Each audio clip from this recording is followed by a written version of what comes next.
Well, the first leg of our journey is done. South Island complete. Got on the ferry. Truck run like an absolute dream. Now it's time to get off in Wellington, go and check into the motel, get a really good night's sleep because I am absolutely knackered from this week working on this thing. And we'll kick it off first thing tomorrow morning and see how the last leg of this run goes. So I'm just excited and just a little bit nervous, but it's all part of the journey, right?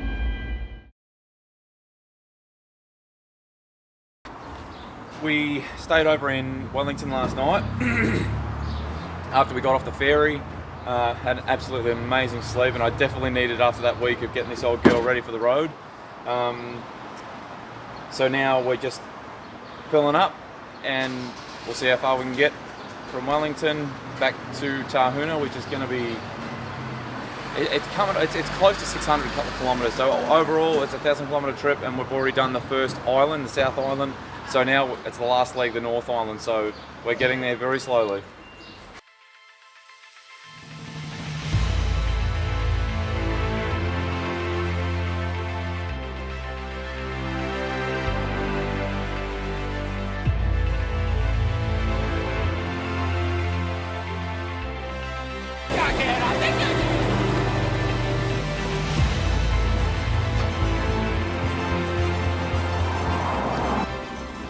Oh, just lost all my blinkers.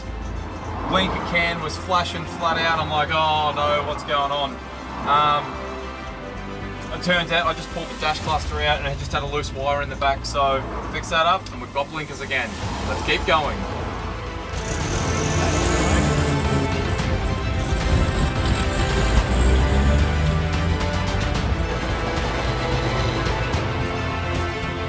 So we made it to Foxton. The old girl has been 65 years since she's seen her sister. But check it out, they're right beside each other. Isn't that cute?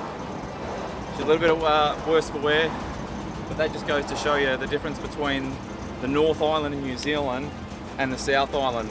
As you can see, like, you would have thought the mine wasn't in the best condition, but when you compare it to something like this, which is actually 2 years younger, so this is 63 years old compared to my 65, that's the difference in the humid, wet conditions of the North Island compared to the South Island, which is quite dry, especially where this was, so unbelievable.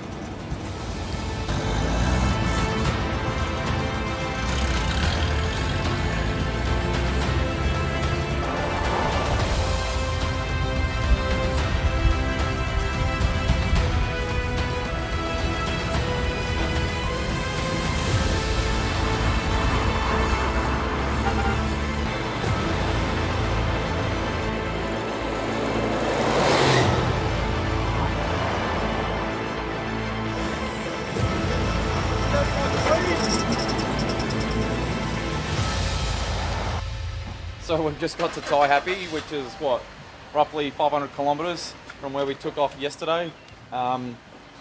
It's an absolute pig on fuel.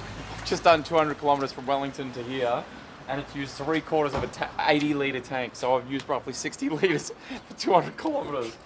I'm definitely not keeping this old petrol donk in it. So I have to say, it drives like an absolute champion. Like, even just coming up some of them big hills, for a 65-year-old truck, it just pulls like a freight train. So I'm absolutely stoked with it.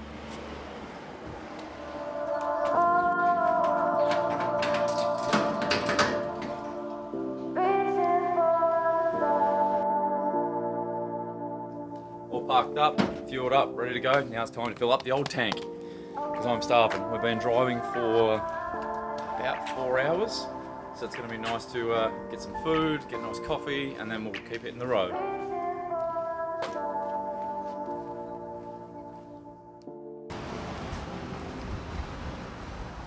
She's old and tatty, but she'll do the job. She's pretty cool, isn't it, boys? Yeah. Is it yours? Yeah. Just driven it back from Moya, just north of Christchurch. Oh my God. Which way you going? Hamilton. Well, and that's exactly it, right? My pa had one of these things when I was a kid growing up, and I was just like, I've got to relive my grandpa's adventures, Full speed.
Taupo.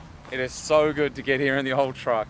We have now covered roughly 700 kilometers of travel, which includes the ferry crossing and everything from the South Island of New Zealand to the North Island. It has been a magical trip, to be honest. We've had a few little pesky problems, but nothing I couldn't fix with a, probably half an hour stopover. The time has blown out like way longer than we expected to take, because it only does 75 to about 82 kilometers an hour.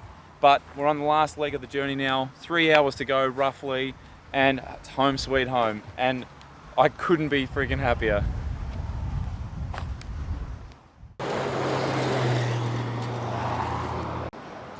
It's the last fill up to get back home. 4 fill ups it's taken to get it from just north of Christchurch all the way back home. To put that in perspective, 4 fill ups, it's taken nearly 60 litres every fill up. So it's about $500-600 of fuel to get it back over 1,000 kilometres. So the old girl has done well, but this last 100 I've had to wear these, because I tell you what, my ears are just droning so bad. What's ended up happening, just the climbing hills, just the old gasket from the manifold to the exhaust pipe has just blown out, and it's just loud as all bugger in that cab. As you can see, it just got too loud for me in the end. I hate to put earmuffs on. So that was been my lucky saviour.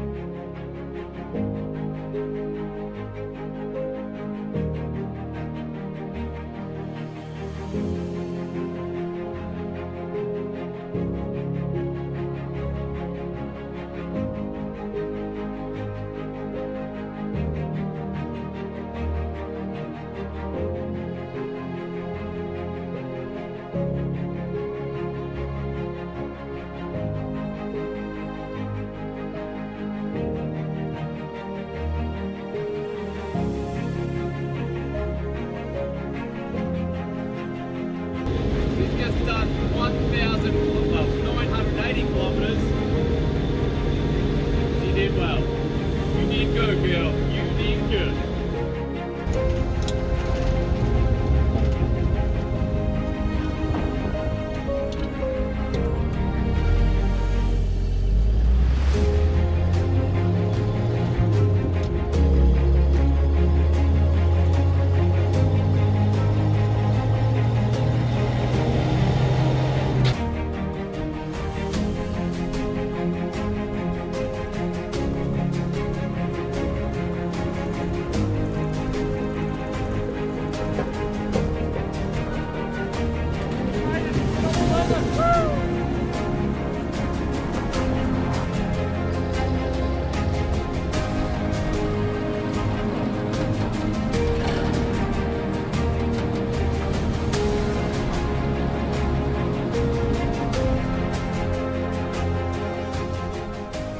Oh my God, we did it!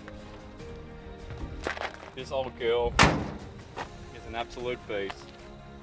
I'm absolutely so stoked with this old, in all honesty, I had my doubts a lot of times that this wasn't going to make it, but it just drove beautifully. Like, it's now 7:30. What time did we leave this morning? So it was roughly, I think, 7 when we left this morning. 12.5 hours to get from Wellington to here. It's a pretty good run for an old girl like this. I'm absolutely stoked. She's safe and sound, ready for her restoration.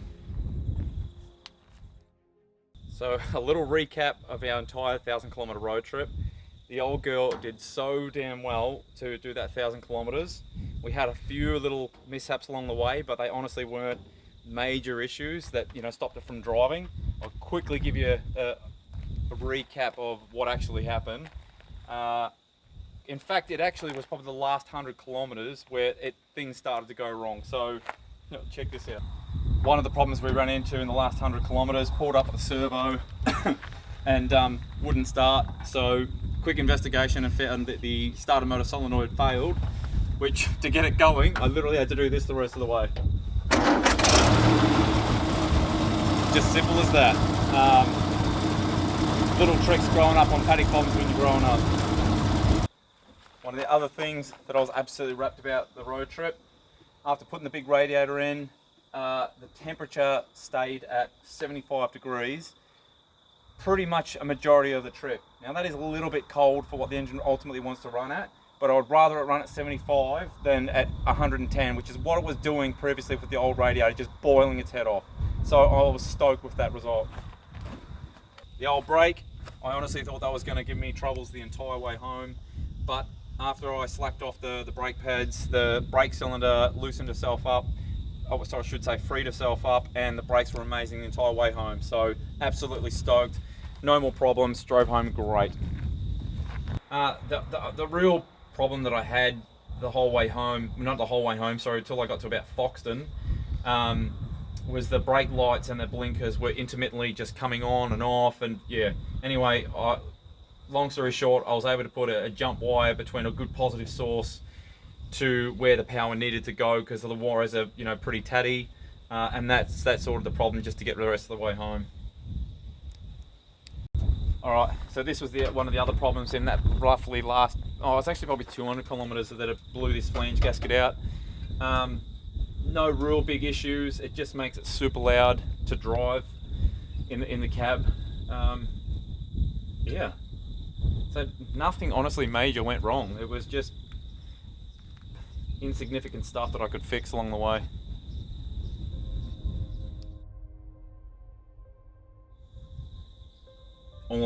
Far out.